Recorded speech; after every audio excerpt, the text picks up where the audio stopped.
So for the next portion of what we're going to model, which is going to be some sort of chair, I'm going to jump onto Google and start searching for chairs that kind of catch my eye. Now, it would make sense to do a computer chair, at least for me.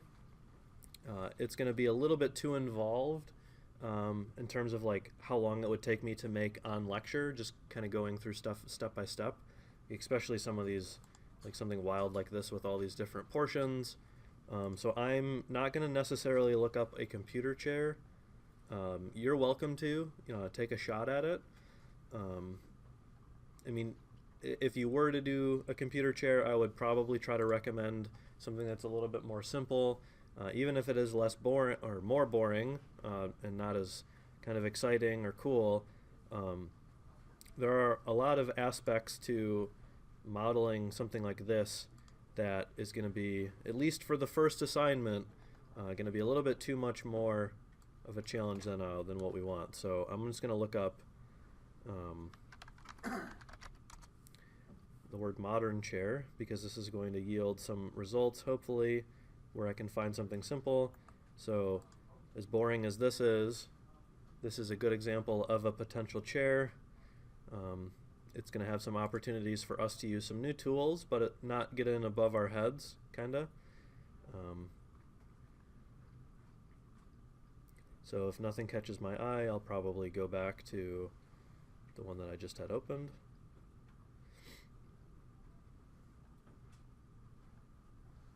Again, I just want to be mindful with how long something takes for me to make on screen, because obviously not everyone is going to want to do some overly complex or awesome chair. But if you think you're a rock star, then go ahead and try to pick something fancy. But I think I'm just going to settle with this one, and so we'll save this out.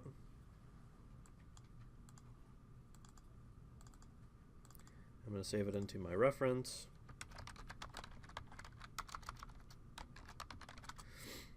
And then we're going to go find that image, so that way we can open it up, zoom in, all that fun stuff.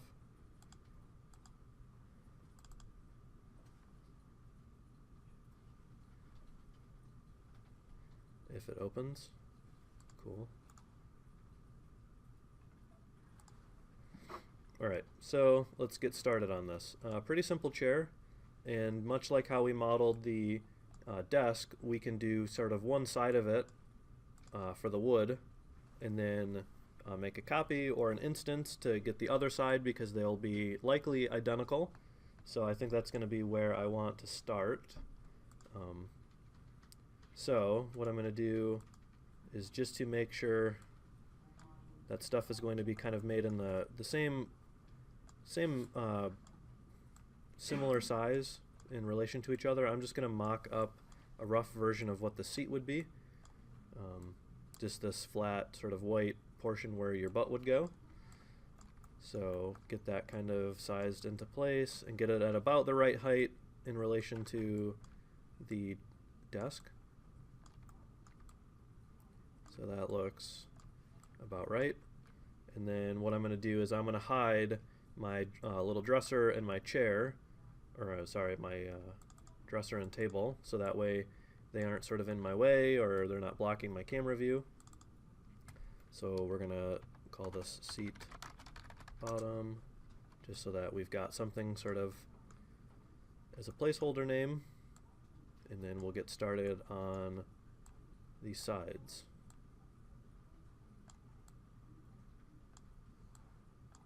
So I'm going to shrink this up using the scale tools.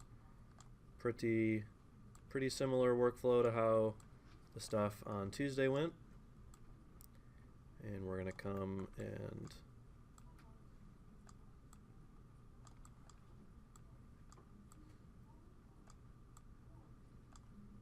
so as I look at this, I want to start to get an idea for sort of how thick in each dimension that this should be. Obviously we have the length already sort of settled, because it should be as long as the seat bottom, but as far as the height and the sort of width, those are a little bit less clear.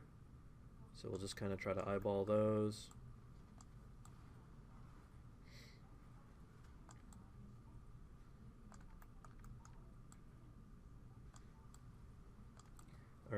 So that looks pretty good for at least this center portion. So we're going to call this chair legs left. And then we're going to make this editable, again, using the C key on our keyboard or hitting the interface button right here, because we need to start to do some work to this that is going to require our friends the extrude tool, the bevel tool, and a new friend, the knife tool. So the knife tool is going to be the next really important thing that we're going to learn.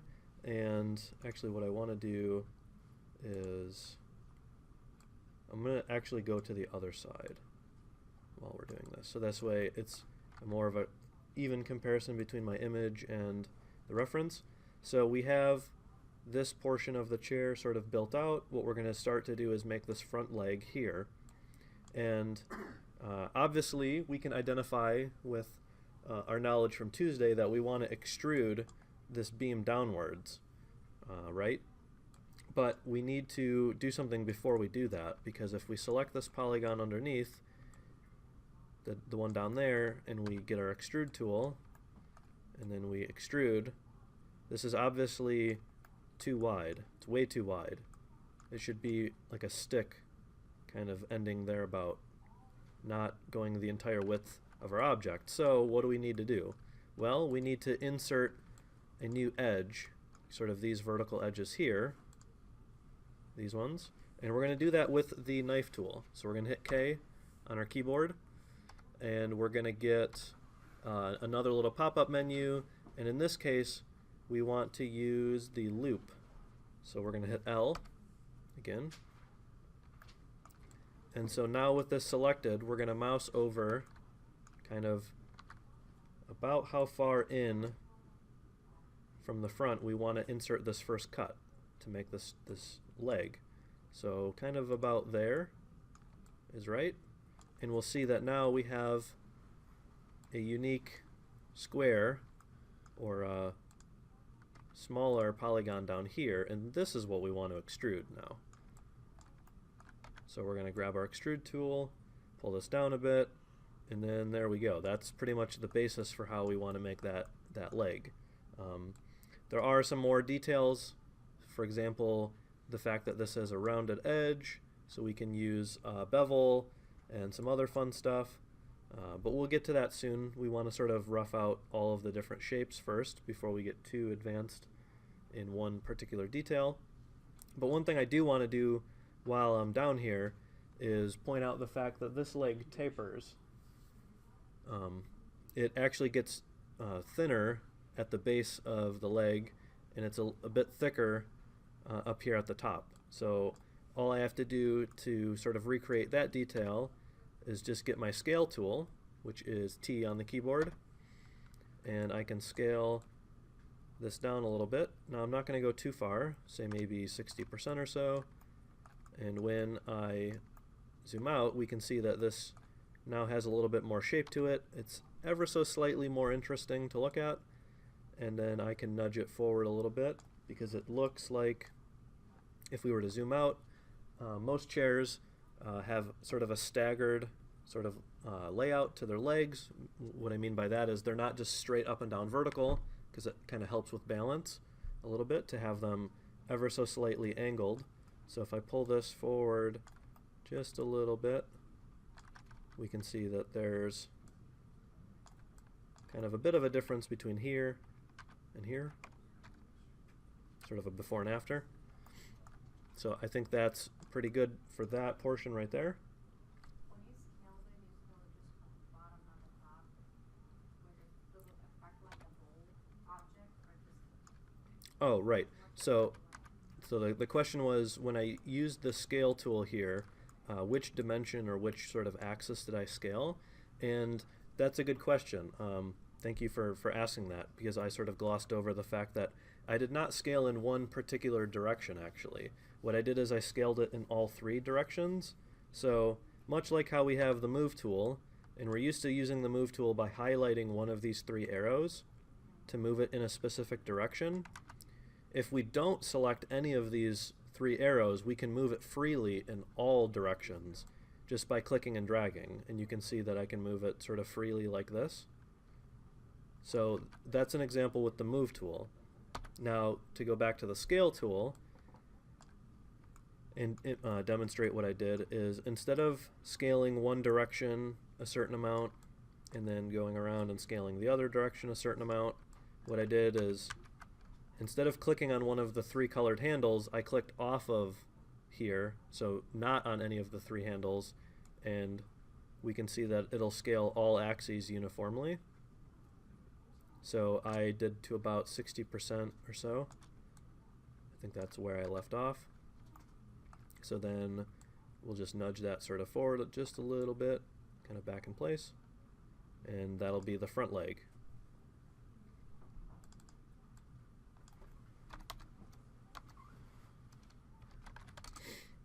Alright, so let's jump over to the back.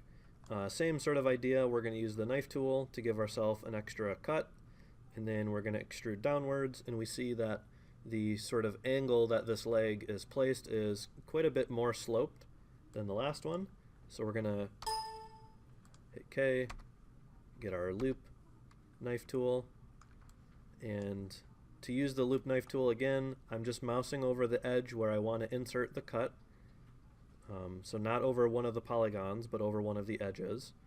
And then we just left click to insert the cut. You'll see that an orange line will appear, which gives us a polygon down here, which we can now select with our spacebar. So with this polygon selected, we can extrude. And again, when I'm using the extrude tool, I don't want to use this arrow because this arrow is the move tool. I want to not click on the arrow and just left click off of it to insert that cut, or insert that extrusion, sorry. We'll scale this to about the same 60%. Again, when I'm scaling, I was holding down shift to snap it into 10% increments. Not that it's super duper crucial. And then we'll pull that one backwards, give that rear leg a bit more of a slanted profile, and then now we can move up to the upper, it's not necessarily a leg, but it holds the backing, so we can use this polygon up here now from the previous knife tool, extrude that up a bit. This one scales quite a bit more, it's quite a bit slimmer.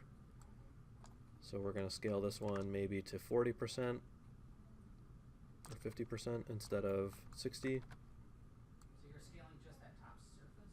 No, well, I guess you can think of it like that. I am scaling only this polygon because this is the only component selected right now. If I wanted to scale multiple things, for example, if for whatever reason this is what I wanted to scale and not scale the legs, I could come back over here, select these components,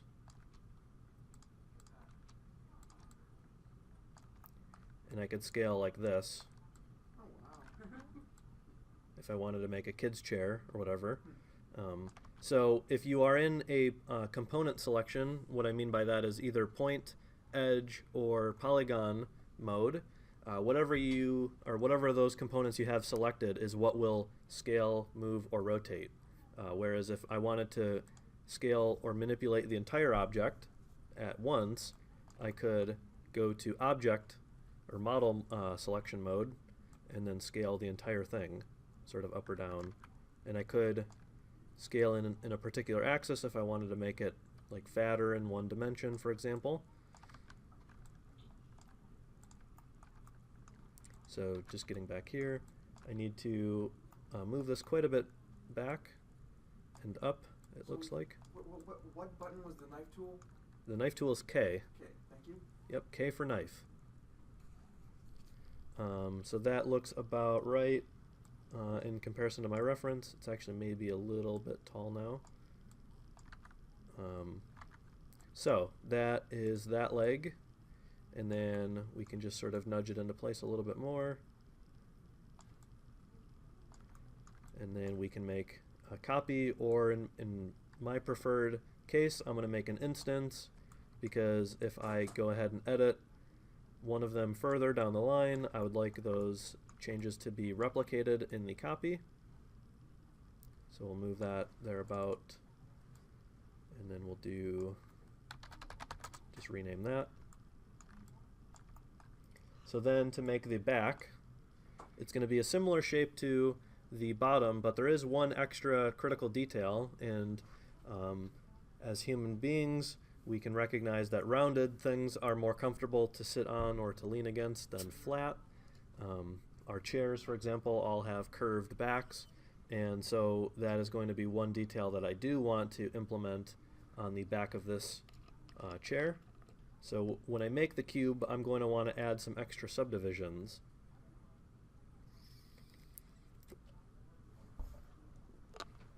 So let's get that set up.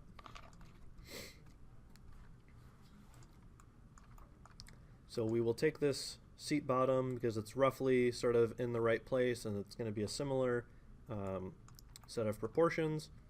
I'm going to copy and paste it to make the seat back. But actually, instead of copy and pasting, what I'm going to do is I'm going to hold Control when I drag this move arrow, and that'll actually move and duplicate at the same time. Yeah, so I'm holding Control when I move it the first time only, and that actually makes a copy of it as I'm moving it. So again, like most pieces of software, there are many different buttons to do the same function. You can copy and paste, just Control-C, Control-V. You can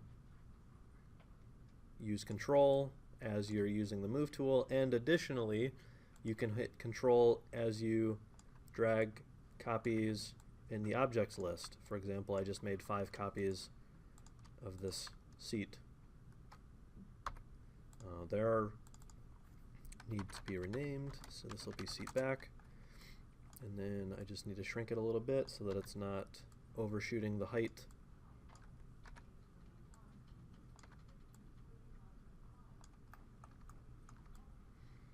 And while I'm in here, I can see that because of the way that I scaled this leg, there is a bit of a gap up here, whereas there isn't much of a gap down there.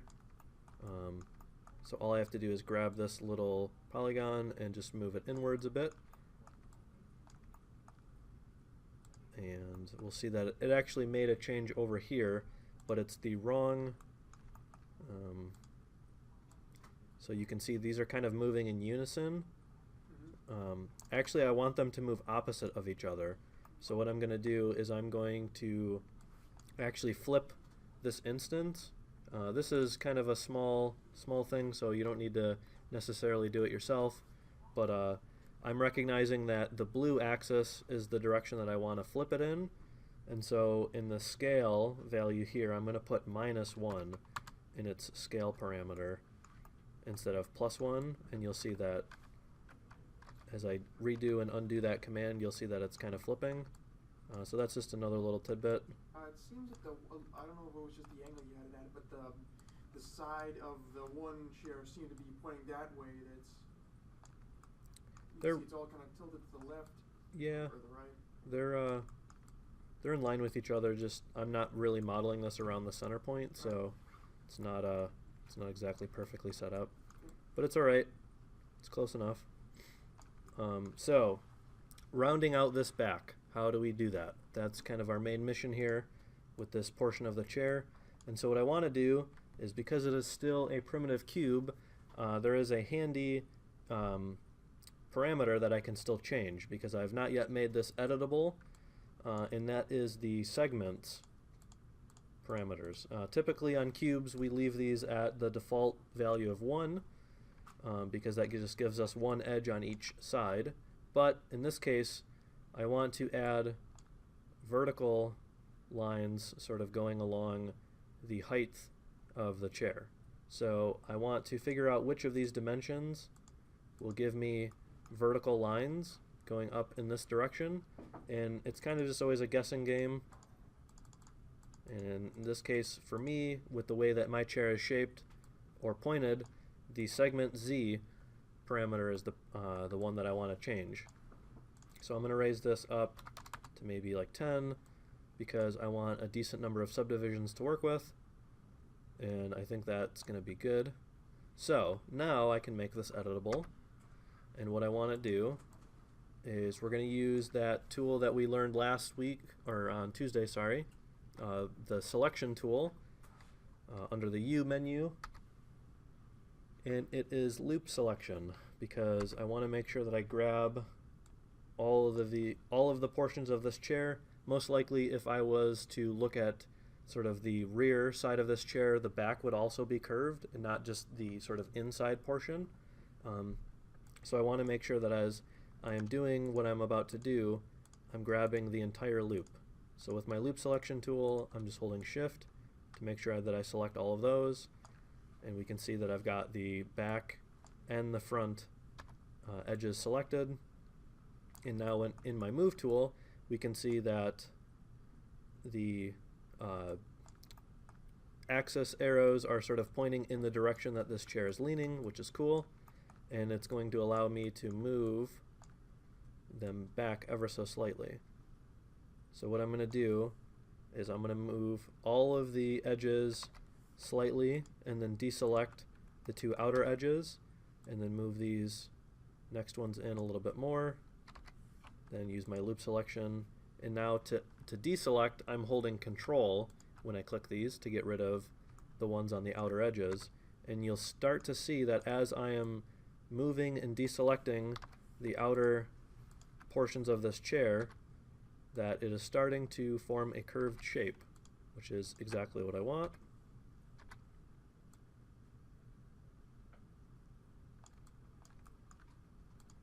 So that curve is pretty slight, but it's at least visible. It's pretty visible from this sort of dimension, or this direction looking at it, which is what I want. And then I think I just need to slim the top of it, because as this arm is starting to taper off, I want to make sure that I slim this back portion. So to do that, I'm going to select just these points and move these sort of in line there. So that looks pretty good. So now it's a pretty correct looking shape from the back all the way up to the top, and I'm pretty happy with the way that that has turned out. So now what I want to do is start to add a little bit of extra detail in the form of bevels and some little bits of rounding. And actually, while I'm in here, it looks like this portion curves a little bit as well, so I'm going to just do that real quick.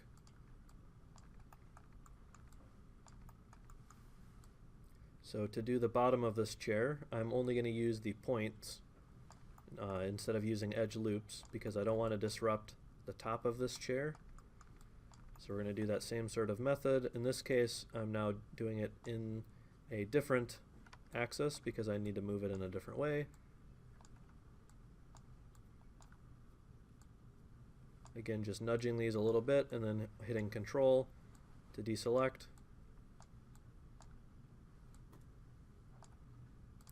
So small detail, but again, it's kind of visible. And now I can move on to beveling. So to bevel these,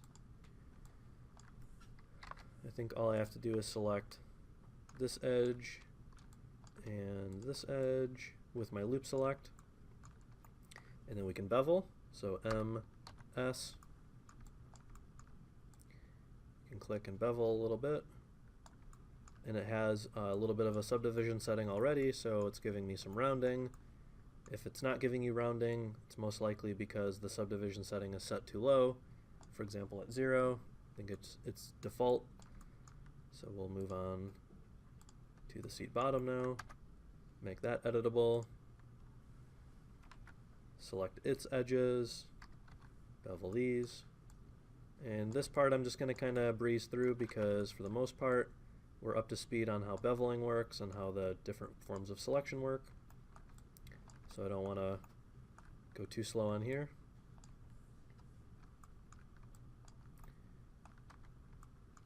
But I do want to point out that on these underside corners of each of these I do want to have a larger bevel, so I'm going to bevel those just on their own, so that way I can introduce a nice big curve here and here as well.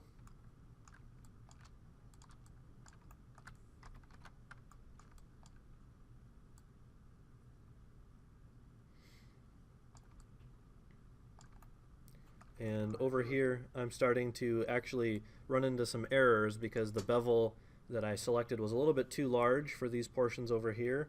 So what I want to do is I want to change, no, it's not it. Yeah, I want to change this setting here, which is called the ending setting. If I slide this up, hopefully that we can see. In the bevel tool, there is a setting down here under the topology section. So topology and then ending, and I changed this from the default setting to the insert setting, which removes the fact that some of those sort of overlap and intersect. We can see a bunch of craziness happening where these are sort of crossing over each other and interfering with one another. And so the ending, or sorry, the insert setting right there removes that. So then we can get back to just our normal smaller bevels. So one there, one there,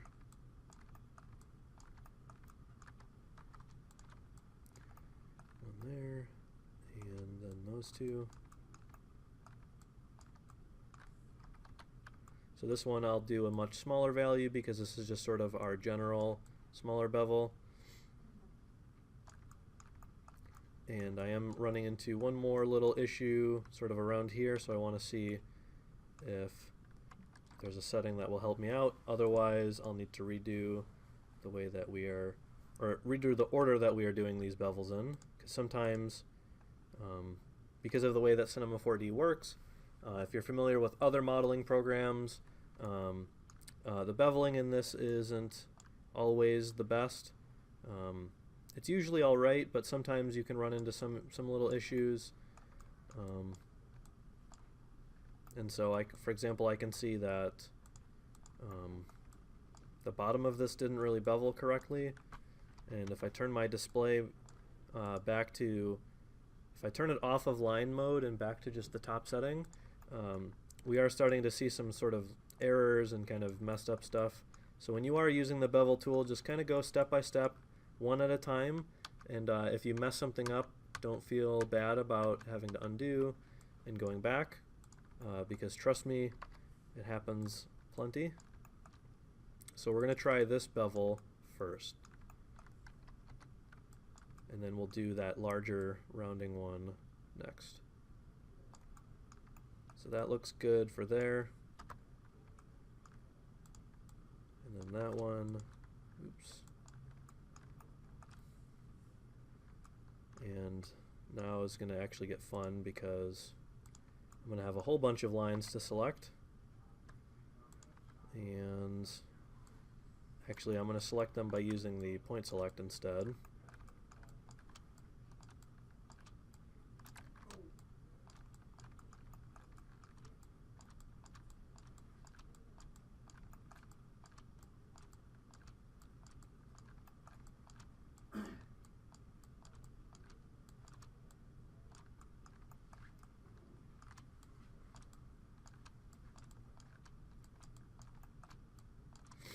So that should cover all of these points.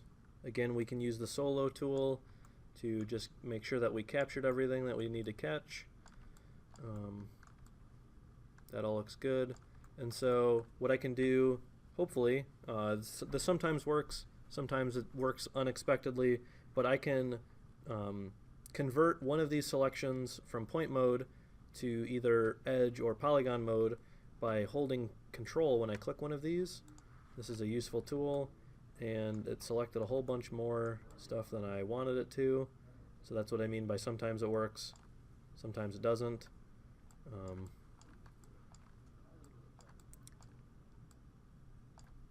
So we'll just clear out this unnecessary junk.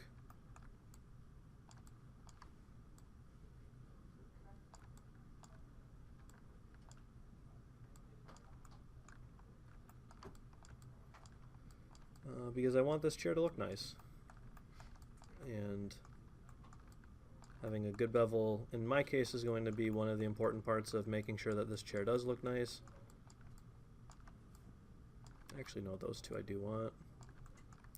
So let's try this again. If not, we'll move on. So let's see if we can get this to work now. And we still have it on the insert setting, which is good. So this looks kind of like it's worked. Not too poorly. Yeah, so that looks quite nice. There is a little bit of weird sort of shading where it looks like certain sections are actually sort of separate from each other, and we can fix that by selecting our Fong tag, which is this little set of 2 yellow circles next to our object. And actually the setting is the fact that this edge breaks check mark is on, so we want to uncheck that. And then that resolves some of that issue with our chair. And actually, now that I look up here, this is all sorts of broken. So I think we might scrap this bevel, at least temporarily, because it's giving me a bunch of trouble. I have one last idea. Cool. And that didn't work. So we're going to come back to this. Don't you worry too much. We're just going to move on because we're like a half an hour in and we made one kind of simple object, so I want to keep this show on the road. So we'll turn on the rest of our objects just by turning the little traffic lights from red to gray, and we're going to make sure that we set up our grouping correctly for our chair by dragging all of the extra elements to be a child of the seat bottom, because I think of a chair's sort of like center point as being the part where you sit. Just, I don't know, that's the way that my brain works. So this is what I'm going to parent everything else to, and then this way if I need to like move my chair around, or if I want to sort of rotate it a little bit or whatever, I'm free to do that. And then just real quickly, we'll set up a bit of a material for it. It looks like we've got just a plain white, almost like a vinyl. So we'll make a chair white material. And I'll make this a little bit brighter. Apply that to the chair and the chair back. And then we'll find a wood grain for the legs, so wood texture,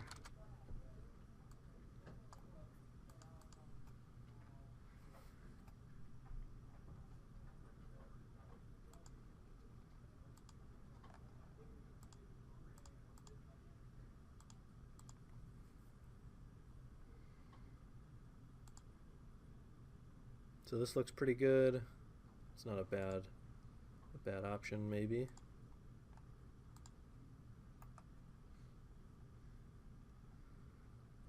Yeah, so I'll just go with this. So we'll view this image, save it, and this one we're going to save into the text folder.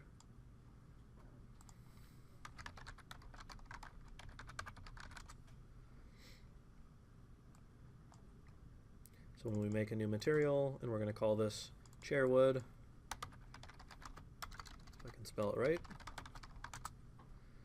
So we'll load that texture again by selecting the color channel. And then here in the texture slot, right next to it, there are these little dots that we can use to load in our image. So we're going to use the chairwood texture and then apply that to the legs. And part of it looks okay, part of it doesn't look okay. And again, the setting for that is on this texture tag, which is the material that's applied to the object specifically. We want to select it and then change the projection from UV to cubic, and then change the scaling a bit because we can see that this is going to be quite blurry. and not all that great.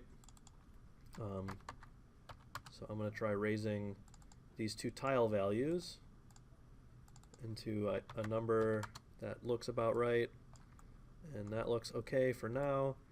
I'll come back to address the different direction that the wood grain is traveling in, but it kind of looks all right for now. So I think I'm cool with that. And then we'll save, because I haven't saved today.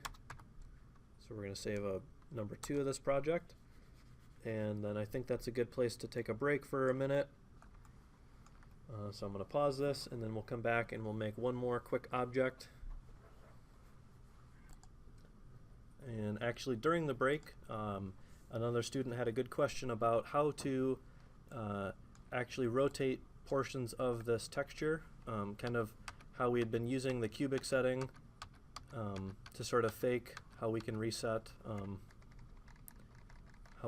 this texture, but there actually is a better way. So I'm just going to temporarily reset the position of my chair so that it's no longer rotated, because this will give me an easier time to kind of manage this.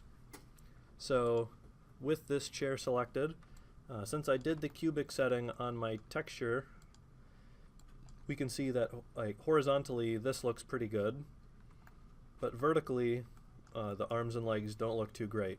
So what we want to do is select these polygons, and hopefully we can use our friend the loop selection tool, and this should give us an easier time in doing this. And what we want to do is, with these polygons selected, we can actually rotate the texture, not the object. So how to do that is this texture mode here, which is one of the modes that we have neglected using up to this point. So we'll go into texture mode, and we'll see kind of a grid will show up. If I put this back to 1 by 1, we'll see that this grid looks much larger and kind of convoluted, sort of harder to see. So I would recommend just kind of zooming in as best as you can, try to get as close to the object as possible to give yourself a little bit better line of sight. But what we can do now is, if we use our rotate tool, we can rotate that portion of the texture. Actually, if we are back here and then there, is it? Maybe I do have to leave it on UV. Huh. This was just working when I showed somebody how to do it. And of course, now it doesn't want to work when I want to do it.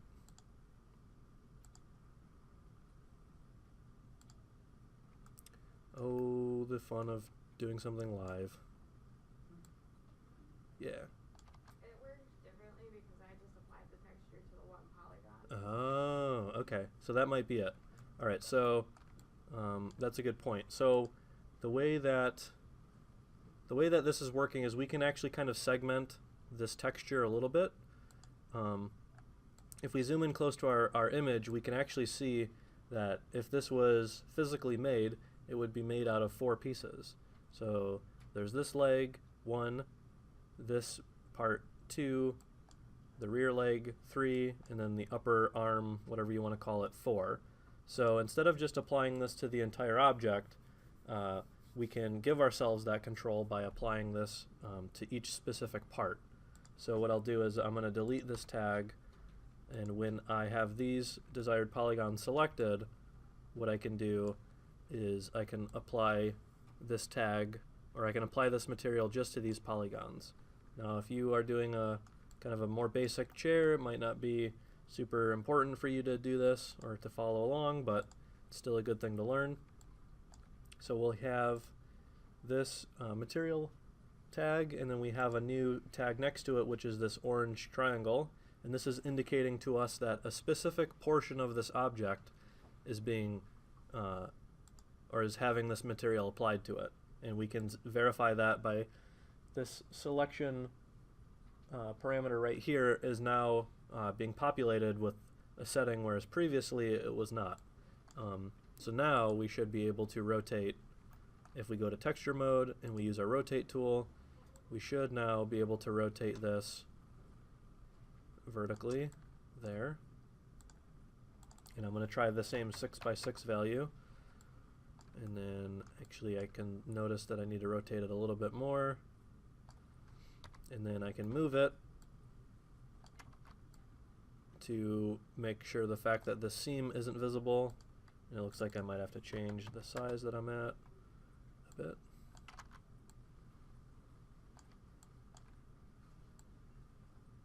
So that looks pretty good there.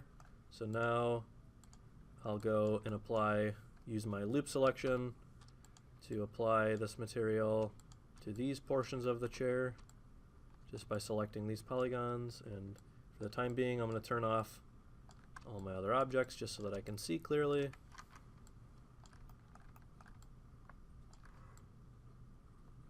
So that looks good. Do the same thing, apply it to just these polygons, and we'll see that that applies pretty nicely. Although I'm still going to want to do cubic, and in my case I'm going to want to make sure that I use the same amount of tiling, which is in my case 4x4. So that applies nicely horizontal to that portion of the chair. And then do the same thing down here to the bottom of the chair.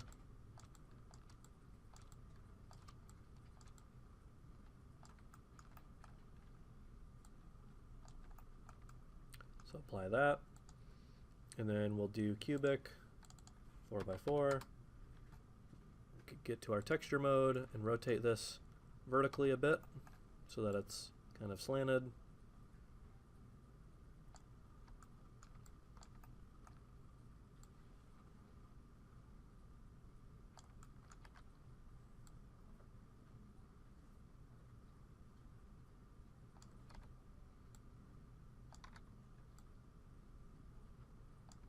So that looks pretty good. And then now we just have to do the last piece.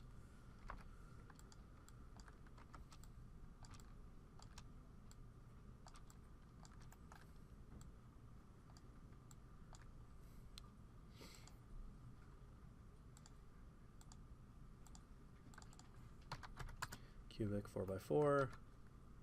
Rotate this. Mostly vertical.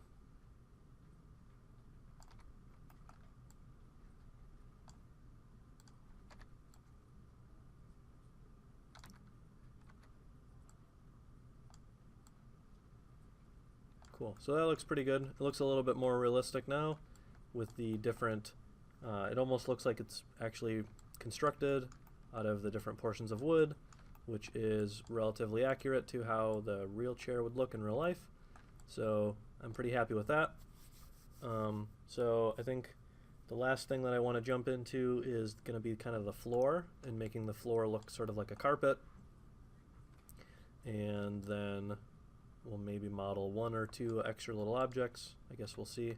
But if I turn these other two objects back on, I've got this super bland floor, and that's not going to be very exciting.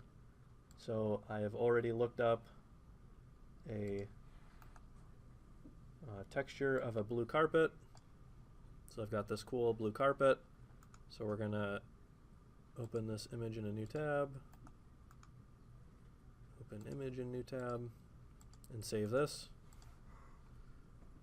So we'll call this carpet blue, and we'll see what this looks like as we apply it to our scene. So we'll make a new material, call it blue carpet, load that in, apply that to our floor. So it's something. So we can tell that the grain of these little fuzzies on the carpet are way, way, way too big. So we're going to try to scale this maybe 10 by 10. See what that looks like. So it's not too bad. It's maybe a little bit too small now.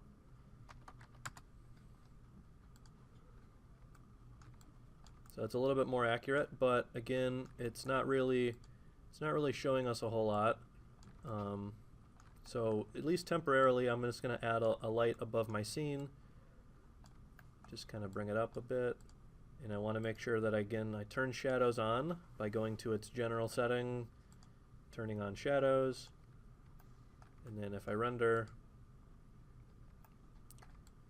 not too hot, but I can turn down, at least for now, because this is just sort of a mock-up, I'm going to turn down how dark my shadows are, just so that it's not quite pitch black.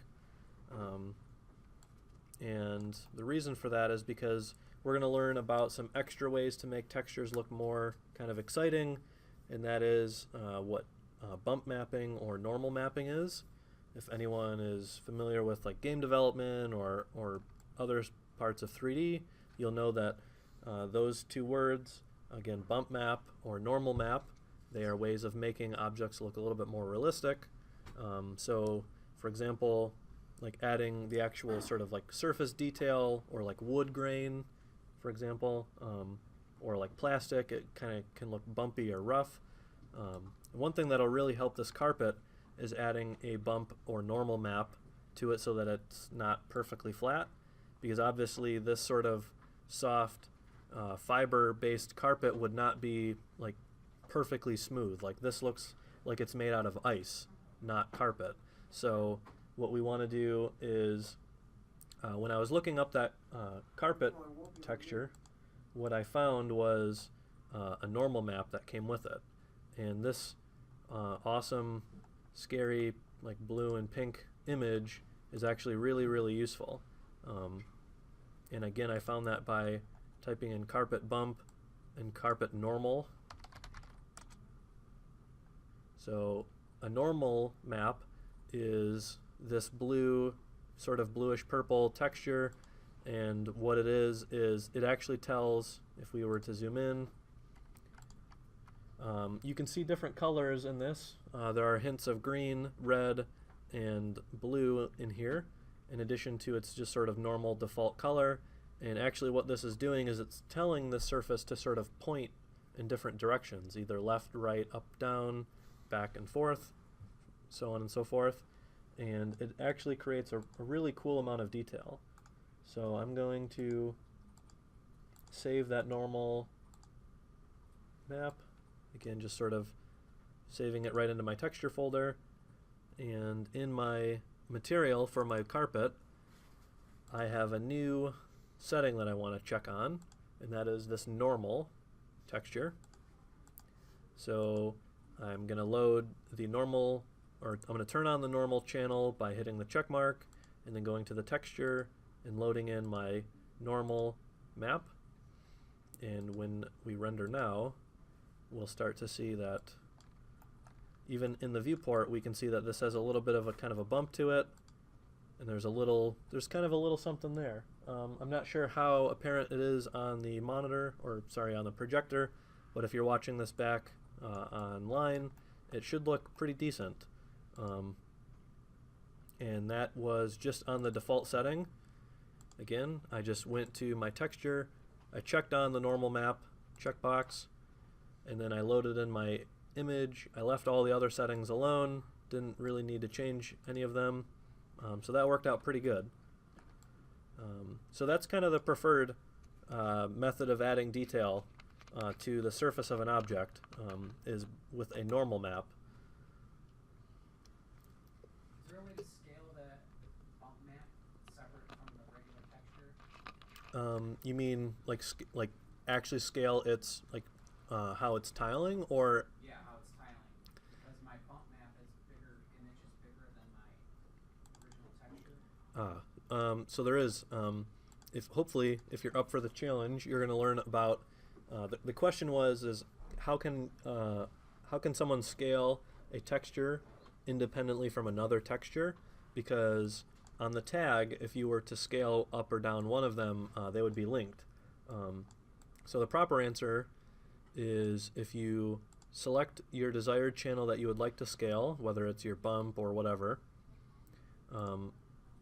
in the texture slot there's this little arrow that we have kind of gone over, and in clicking this arrow you can add in a layer. So this is, if anyone's watching this back, this is kind of an optional thing. It's only if your images are different sizes from one another. But if we add a layer, we can then notice that the file path has now changed to the word layer. So we can click into the layer, and we're now in sort of a new menu. And if you think of this like the Photoshop layers palette, it'll be pretty familiar. The effect you want to add to scale something is the transform option. And in the transform option, you have scale X, Y, and Z. So if you know, for example, if one of your textures was 2000 by 2000 pixels and the other texture was 1000 by 1000, you have some easy math on your hands, and you know that you would want to scale by the value 2. So that is how you can scale textures in Cinema. We'll definitely touch on this later in the semester, but for now, I'm just going to undo and kind of get back to just the basic thing I had set up. So that's kind of normal maps. Bump maps function similarly, and because when I found my wood textures, I didn't look up a specific normal or bump map for those pieces of wood, so I won't have as easy of a time finding images that will correspond along with each other. For example, when I looked up this carpet, I found a website that specifically had these images kind of paired together. What I mean by that is, here is the carpet blue texture, and here is its corresponding normal map texture. And I know that these are going to be the same resolution because they're kind of from the same website, yada yada. But there's sort of the cheap way to do it. The poor man's normal map is just by loading your color image into the bump. So what I'm going to do on this wood grain to give it a fake amount of detail is I'm going to enable my bump channel, not the normal channel, but just the bump channel. And then I'm going to load in that same wood grain image from the color slot and load it into the bump slot. So hopefully, if this works,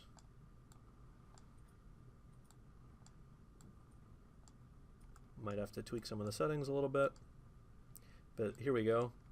We can start to see that this now looks a little bit rougher. There are some sort of markings on it a little bit. It's not the greatest thing.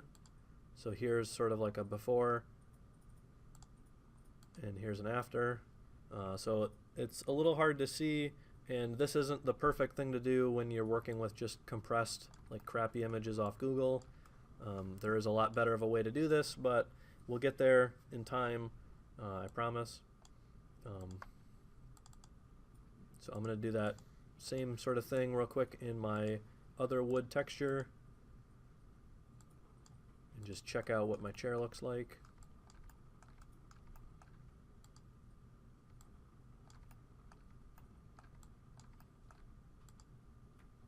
So there's a little something there, not too much, but just a little something.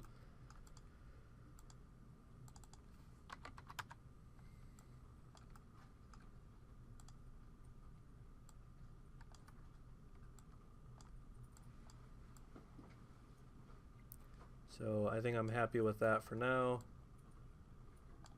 And then we'll move on to, we're going to model a lamp briefly, just for kind of for the corner of our room. So let's get going on that. So I'm going to look up a lamp on Google because, again, reference is pretty useful.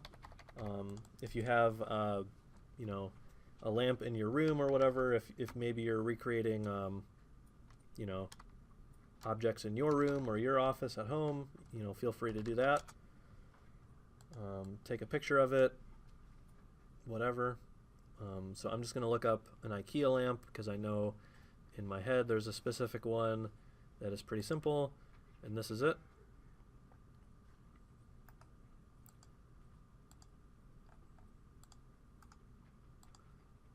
So we're going to save this into our reference folder.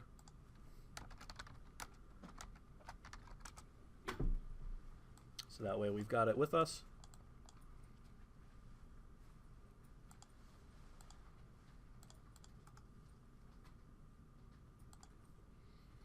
Oh, cool.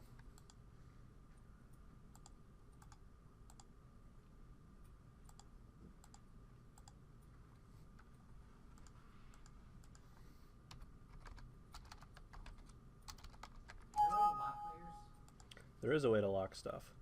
So if you really want to lock something, you can use the Layers tab, which is underneath the Attributes menu. So to lock stuff, what you want to do is you want to select the desired object and all of its corresponding child objects. So for example, if I want to lock my table, I want to select the tabletop and all of the pieces underneath it. And in my Layers menu, I can click File, New Layer from Object Selection, and we'll see that I have added an orange square next to each of these. And if I were to call this Table, or Table Layer, I could click the lock on that, and that prevents me from selecting any of these. It prevents me from turning them on and off, so on and so forth. It's totally inoperable now. And to undo that, you just unclick the lock to sort of open that back up. So if you really like the idea of making stuff, kind of protecting stuff from being messed up, feel free to start setting up some layers. I don't use them too often in small scenes like this. I just wanted to lock the floor layer. But yeah. It's a useful tool, and we do touch on it in probably the 4th assignment is a good place to start using it. But anyways, let's jump back on trying to get this lamp image to open. If not, we'll just use, okay. Well, we're just going to use the one from the website because apparently IKEA's website doesn't want us to save a JPEG. So we start off with a little square, and it's got 4 little feet, which I'm probably just going to make out of little spheres. So we'll make a tiny little cube, make it really, really flat, bring it over, shrink it a bit.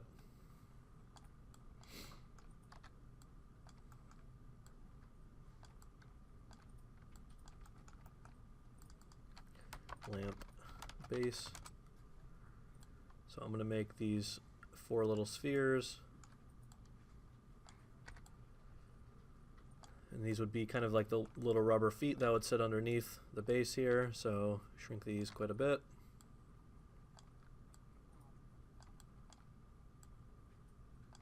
They might not even be visible, but hey, it's an extra little detail to try to get right. So in my top view, I'm just going to duplicate these just real quick.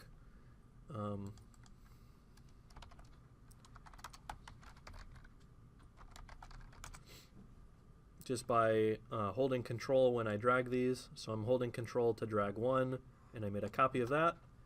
And then to make the next set of copies, I'm going to select both of them at once and hold control. And when I'm holding control, we see that there's a little icon next to my mouse, which is indicating that I will be copying in addition to moving. So we have these 4 little sphere things in place, and they are now children of my lamp base, so I can sort of position that so it's resting on my floor. Cool. And then the next easy portion to knock out is the main tall portion. So we're going to make that out of a cylinder.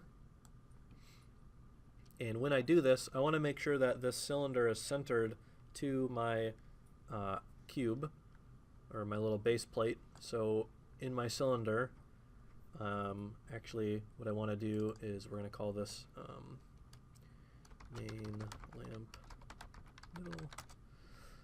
I'm going to make this a child of my lamp, and then go to the coordinates, and I'm going to actually enter in 0 for these values in the position. And so when I scale this downwards, we'll see that it's perfectly centered to this little base plate. Oops. So now I just want to move it upwards a little bit, so it's a little bit taller than my desk.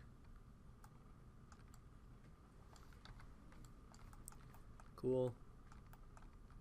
So we can make a copy of this by holding control, and I'm going to call this thin, lamp, middle.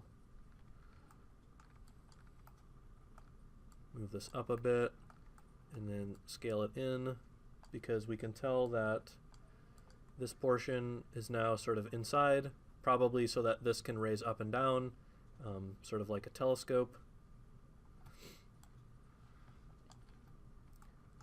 So we'll raise that up a bit.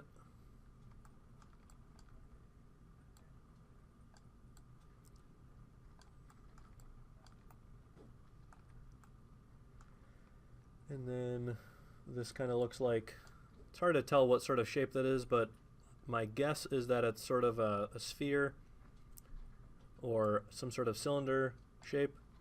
So we're going to do another cylinder, and we're going to call this bulb housing, because I'm going to guess that this is where the light bulb's going to go when it's done. Make that short and widen this up a bit. And the cool thing to recreate this sort of rounded portion on the bottom is I know there's a setting on the cylinder called caps, or underneath the caps section, and it's this checkbox called fillet or fillet. I don't really know. I think it's just fillet. So if we click the fillet checkbox on, we see that this now has a rounding on it, almost like a bevel, but it's still built in.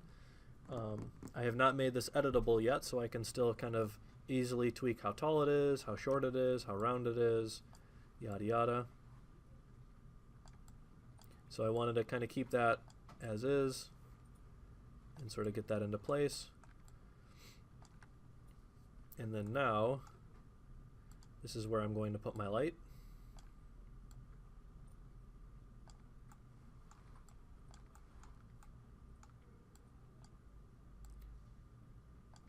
So I'm just going to place that sort of close to there, because now I'm going to add the lamp shade, or whatever you want to call the cylinder portion around here. And I'm going to do that with a tube. So we're going to make a tube object.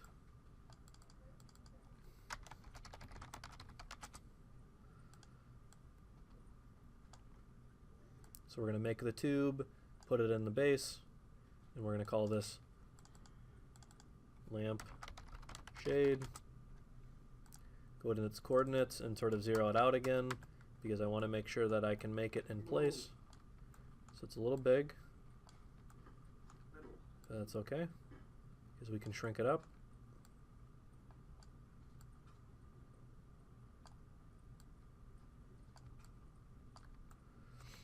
And I can kind of eyeball sort of how tall the lampshade should be in proportion to the rest of the object. It looks to me that this thinner cylinder section is about the right height, so I'm going to kind of try to match that.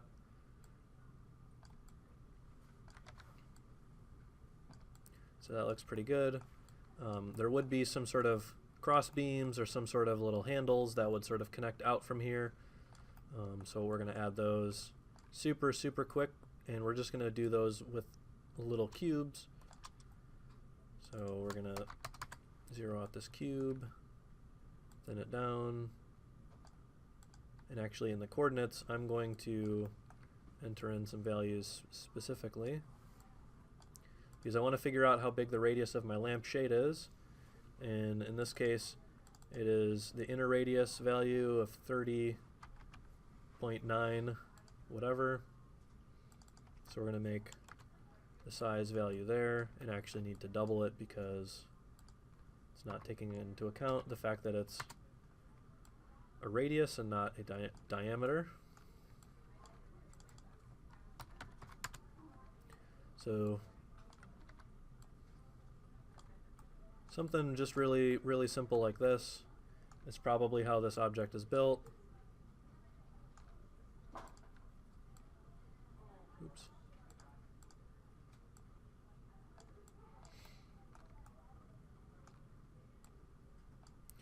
So we can make a copy of it by rotating and holding control. So So I can hold Control and Shift to rotate and snap that, and that's about that. So just real quickly, I'm going to make a sort of a metal-ish looking material, and I'll just apply it kind of to the whole lamp. I'll make this look a little bit more cool looking on my own time, but just for the purpose of the lecture, we're going to keep this short.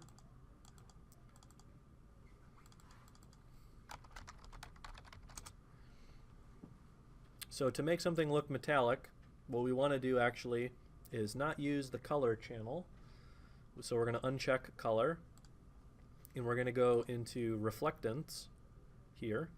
So in this reflectance tab, this is kind of a lot different looking, and I know it can be a little bit daunting. So if you don't need to make anything metal looking, you don't necessarily need to jump into this if you're just listening along.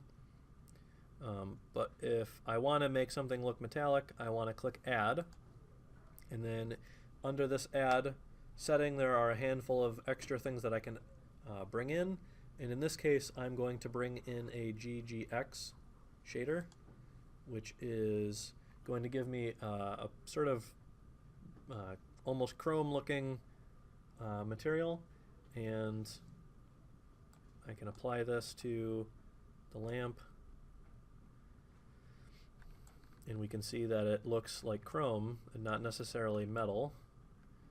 So what we want to do is actually edit this GGX. I'm going to just rename this right here reflection, so that way I know which one's which.